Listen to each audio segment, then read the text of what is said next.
Good morning and welcome to another episode of Pep's Corner. Today we will continue reading our book, The Mostly True Adventures of Homer P. Figg.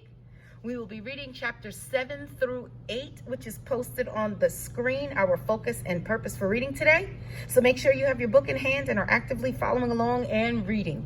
Remember, boys and girls, to reread a second time so you are coming to shared reading fully prepared to engage in instruction. Let's begin. Chapter 7, The Man in the Sack. Once I told Parson of the Pine Swamp Congregational Church that my mother and father were not dead, but away visiting Queen Victoria, and that way they would soon be sending for me and Harold. The parson was powerfully impressed that the boy of 5 knew the Queen by name, and even more impressed when I explained that my father had been hired to fell all the trees in England, and that a task would take no more than a week. The parson said he'd not been aware that so few trees remained in the British Empire. I explained that my father could fell a tree with one swing of his axe, and could therefore lay an entire forest down in an hour or so, depending on his mood. And while my father was laying waste to the forest, my mother was busy in the royal palace, teaching the Queen how to spell. When Parson Reed said it was a great surprise to learn the Queen could not spell, I explained that until recently, kings and queens had no need of spelling and reading because servants did it for them. And for the parson remarked that I had a surprisingly knowledge of the world for a child of my age, or any age for that matter. The kindly parson may have been amused by my inventions, but my brother was not. He told me our dear mother had made him swear he would always be truthful, and that his oath extended to me, even if I'd been too young to swear it myself, and that every time that I told a lie, an angel fell from heaven. For days after that, I went around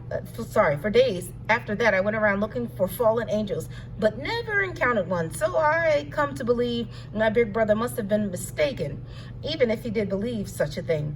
But as strict as he can be about never lying, I'm pretty sure Harold won't mind if I bend the truth to stay alive. Of course, that's before I found out what they want me to lie about. First thing Smelt does is force the prisoner to sit up. There's something pitiful about this man with the sack on his head, knowing he can't see what's going on to happen next. And how every little noise makes him flinch. The light of dawn has come into the lean shelter, and I can see the man's hands are all swollen black from where it's been tied up. You hear me in there, Festus, Smelt demands. Count of 3, I'm cutting off this sack. And if you don't want your head cut off too, you better tell us what we want to know. Out of Smelt's wide leather belt comes a thick bladed knife, with a wicked curve, just right for slicing a hog's throat or a man's.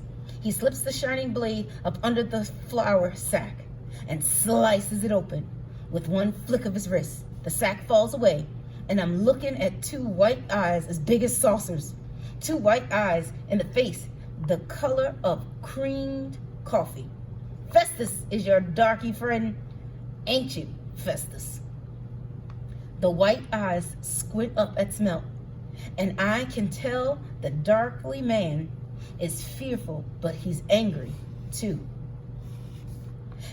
I ain't Festus, he says. Never was. You're Festus if we say so, Stink insists, waving his fists in the man's face.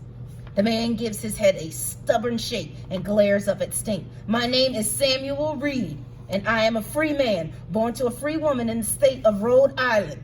Smelt slowly crouches down, holding the big knife. He smiles in a way that makes him feel sick to my stomach. If a snake could smile, it would look just like him. This ain't Rhode Island, he says, and we don't care who was born to or where you got the crazy notion that a darky can talk the same as a white man. All we care about is this. Tell us where you hid them runaway slaves. They are not slaves, the man insists. They have been set free by President Lincoln. Yeah, if they ain't slaves no more, why they running away? The man refuses to answer. The way he keeps still and quiet, it's as if He expects to die before the sun gets much higher.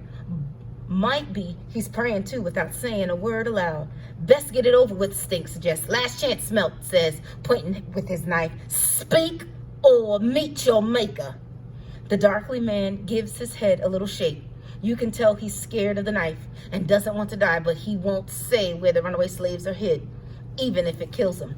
I'm scared of that knife too, but something in me needs to pipe up, and I can't stop my mouth from saying, you might just as well throw your money in a hole in the ground. What? Smelt and Stink turn their attention to me. You can't sell this man if he's dead, I point out. Stink looks as if he's fixing to punch me, but Smelt stops him. Hold on, he says. The boy might have a point. We could forge owner papers easy enough and collect the bounty. Bounty? I asked, figuring the more talk, the less call for the knife. $10 bounty for every slave returned to Maryland. Smelt tells me, emancipation don't cover the border states. That's a legal fact. They're talking about the Emancipation Proclamation.